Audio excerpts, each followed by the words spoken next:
তারপর ওরে আনছি, পর ও কইতেছে কাকি আমার মাথার দ্বারে একজন ছিল, পার দ্বারে একজন ছিল, আমি তো অজ্ঞান ছিলাম, ওরা যে কি আমার করছে আমি কিছু কইতে পারি না। আর ওর এগুলো ধরে দেখি অনেক ঠান্ডা। দারিদ্রের সুযোগ নিয়ে গভীর রাতে ঘরের মাটির দেয়াল কেটে প্রবেশ করলো দুই নরপশু। বাইরে তখন তালাবদ্ধ, ঘরে একা একাদশ শ্রেণীর এক অসহায় কলেজ ছাত্রী।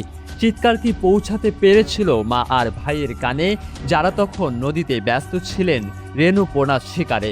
ও আমার কাছে বলছে যে আমি প্রথম কোনো উদ্দেশ্য নিয়ে আমার নাক মুখ একদম ঠান্ডা হয়ে গেছে। তারপর তারই কতক্ষণ পর জলাইছে, ঠিক আছে। এই জলানোর পর ও আর কি বলে উস হয়েছে।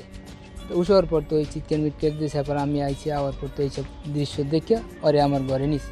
কুয়াকাটার উপকূলীয় শান্ত জনপদ কলাপাড়ার চম্পাপুর ইউনিয়ন, যেখানে রাতের আধারে মানুষ একটু স্বস্তির ঘুম খোঁজে, সেখানে নেমে এলো এক নারকীয় অন্ধকার। রাত যখন আনুমানিক 1:30, তখন শীত কেটে ঘরে প্রবেশ করে দুই লম্পট। অসহায় মেয়েটির বাঁচার আকুতি আর আত্মচিৎকারকে বুড়ো আঙ্গুল দেখিয়ে তার ইচ্ছার বিরুদ্ধে চালানো হয় পাশবিক নির্যাতন। এই লোহমূষক ট্র্যাজেডির পেছনে রয়েছে এক চরম দারিদ্র্যের গল্প। প্রায় 2 বছর আগে বাবা মারা যাওয়ার পর মা আর ভাইয়ের কাঁধেই চলছিল সংসার।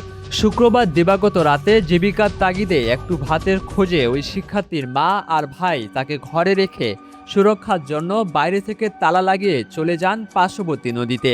তারা হয়তো ভেবেছিলেন বাইরের তালাটাই আগলে রাখবে তাদের মেয়েকে, কিন্তু তারা জানতেন না অন্ধকার রাতে ওত পেতে আছে চেনা রূপের অচেনা কিছু হিংস্র হায়না। তাহলে কিছু করছে আম্মু, আমার তো অনেক কিছুই করছে। হ্যাঁ, এরপর আমার বডি নিয়ে কইতে আসছে তুই এই সারা রাত আমাদের সাথে থাকবি, হ্যাঁ, আর যদি না থাকস তাহলে এই দাও দিয়ে এই বডি দিয়ে তোরে কোপাইয়া একালে কাইটা এই ইতি বাসাই দেবো।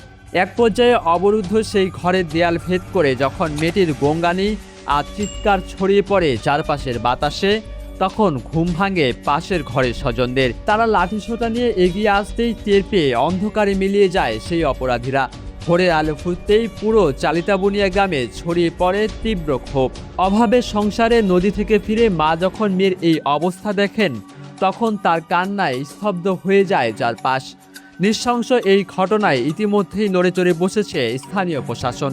কলাপাড়া থানার ভারপ্রাপ্ত কর্মকর্তা নজরুল ইসলাম জানিয়েছেন, 3 জনের নাম উল্লেখ করে একটি লিখিত অভিযোগ পাওয়া গেছে। নির্যাতিতা ওই কলেজ শিক্ষার্থীকে ডাক্তারি পরীক্ষার জন্য পাঠানো হয়েছে পটুয়াখালী হাসপাতালে।